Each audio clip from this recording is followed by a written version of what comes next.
What looks like a simple errand at a crowded shopping mall on a Saturday afternoon becomes the moment that shatters everything when a heavily pregnant woman realizes the car she thought was waiting is driving away without her. The husband who promised to circle back believes no one will ever know what he has done. But he has no idea that his cold calculation at that parking lot will lead to his complete unraveling because a young nurse and her teenage brother happen to witness everything, choose to intervene, and set in motion a chain of events that will expose the truth in ways he never imagined. What follows is a devastating journey through betrayal, courage, and accountability, where one heartless decision in a parking lot ripples outward, touching lives, reputations, and the law itself. And the full consequence of what happens next only becomes clear as this story unfolds.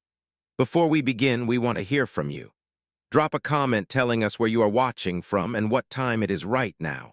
Your voice matters to us. The parking lot stretched endlessly under the harsh afternoon sun. Cars gleamed in tight rows, their metal surfaces radiating heat that made the air shimmer. It was Saturday, the mall crowded with weekend shoppers, the sound of engines and slamming doors echoing across the asphalt. Sarah Bennett stood near the entrance, one hand pressed against her lower back, the other cradling her swollen belly. She was 8 months pregnant, her body heavy and aching from the brief walk through the store. Her pale yellow summer dress clung to her frame, damp with perspiration. A small shopping bag hung from her wrist, containing only a single item, baby socks she had insisted on buying despite her exhaustion. Her husband, Marcus Bennett, had dropped her at the entrance 20 minutes earlier. "I will circle around," he had said, his eyes already on his phone. "The parking is impossible today." Sarah had believed him. She had learned to believe him even when doubt whispered in the back of her mind. Now she stood waiting, scanning the slow-moving traffic for their silver sedan. Her feet throbbed, her back screamed for relief. She shifted her weight, trying to ease the pressure, but nothing helped. The sun beat down relentlessly. A wave of dizziness washed over her. She reached out, steadying herself against the warm brick wall. Marcus's car appeared suddenly, sliding into view from the far lane. Relief flooded through Sarah. She raised her hand, stepping forward carefully. The car slowed, then stopped about 20 feet away. Sarah smiled, moving as quickly as her body would allow. But the car did not pull closer. The engine idled. The windows remained up, tinted dark against the sun. Sarah's smile faded. She stopped walking. Through the windshield, she could just make out Marcus's profile. He was looking down at his phone, his jaw tight. Then she saw it. His hand moved to the gear shift. The car began to roll forward, slowly at first, then faster. Sarah's heart seized. "Marcus," she called out, her voice weak against the noise of the parking lot. The car accelerated. It merged back into the flow of traffic, weaving between other vehicles. Sarah stood frozen, her mind struggling to process what her eyes had just witnessed. He had seen her, he had looked right at her, and he had driven away. Her phone buzzed in her pocket. She pulled it out with shaking hands. A text message glowed on the screen. "I cannot do this anymore. You will figure it out." That was all. No explanation, no apology, just 11 words that ended everything. Sarah's knees buckled. She caught herself against a parked car, breathing hard. The shopping bag slipped from her wrist and fell to the ground. The baby's socks tumbled onto the hot asphalt. She stared at them, her vision blurring. Another message arrived. Then another, screenshots, pictures of Marcus with another woman, dates, locations, receipts. Everything she had refused to see, now undeniable. The phone slipped from her hand, clattering beside the socks. A car door opened nearby. Footsteps approached quickly. "Ma'am, are you okay?"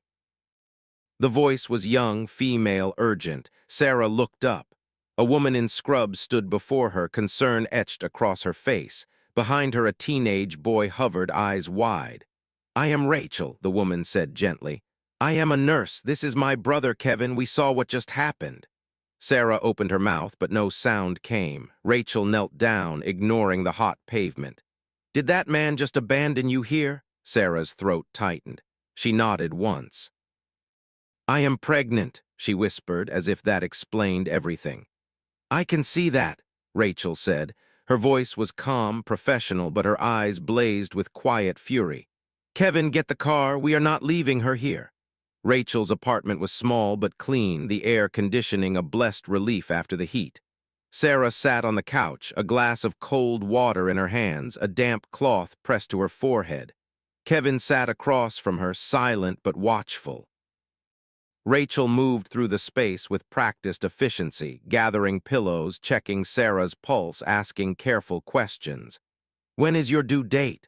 3 weeks, Sarah managed. "Any complications?" "No, everything was fine until today." Rachel nodded. She pulled out her phone. "I am calling my supervisor. She works in obstetrics. We need to make sure you and the baby are okay after this stress."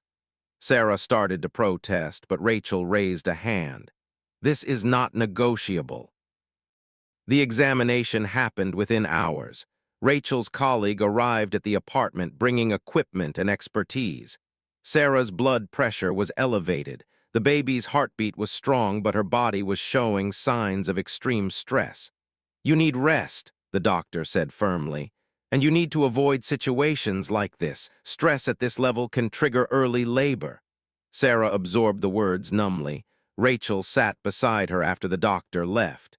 "Tell me what happened," she said quietly. And Sarah did. She told her about Marcus's distance over the past months, the late nights, the phone calls he took in another room, the way he had stopped touching her belly, stopped asking about the baby. She told her about the parking lot, the text messages, the screenshots. Rachel listened without interruption.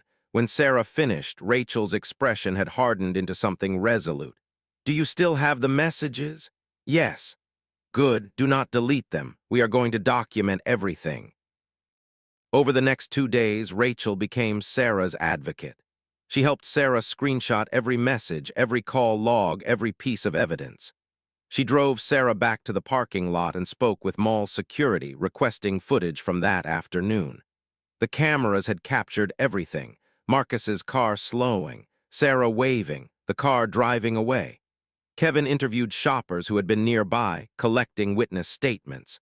3 people remembered seeing a pregnant woman standing alone, visibly distressed.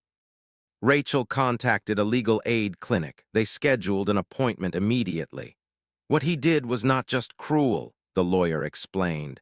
"It was abandonment. Given your condition, it carries weight." Sarah went into labor on a Tuesday morning. Rachel drove her to the hospital, staying beside her through every contraction, every breath. Kevin waited in the lobby, texting updates to the lawyer. When the baby girl finally arrived, Sarah held her close and wept. She named her Hope. The next day, Rachel sat beside Sarah's hospital bed. "The lawyer filed this morning," she said quietly. "Everything is on record now, the messages, the footage, the witness statements." Sarah looked down at Hope, sleeping peacefully. "I do not want revenge," she said. "I just want him to be responsible." Rachel squeezed her hand. "Responsibility is not revenge." The story went public within a week. A local news outlet picked it up after reviewing the court filings. The headline was simple: "Husband abandons 8-month pregnant wife in parking lot." The evidence was overwhelming. Marcus's employer saw the article. Within days, he was placed on administrative leave. The woman in the screenshot stopped answering his calls. His family reached out to Sarah, horrified, offering apologies he had never given. Marcus hired a lawyer, but the facts were undeniable. The court mandated child support, medical reimbursement, and formal accountability. His carefully constructed life collapsed under the weight of documented truth. Sarah moved forward one day at a time. Rachel helped her find housing. Kevin babysat when Sarah attended legal meetings. The 3 of them became an unlikely family, bound not by blood but by choice. Months later, Sarah stood in a different parking lot, hope strapped to her chest. She looked back at the mall entrance in the distance, remembering the heat, the fear, the moment everything shattered. But she also remembered Rachel's voice, Kevin's loyalty, the choice to speak truth instead of accepting silence. She was not the same woman who had stood there alone. She was stronger now. and Hope would grow up knowing that her mother had refused to disappear. If this story moved you, please leave a comment below. Share where you are from and what this story means to you. Your words might be exactly what someone else needs to hear today.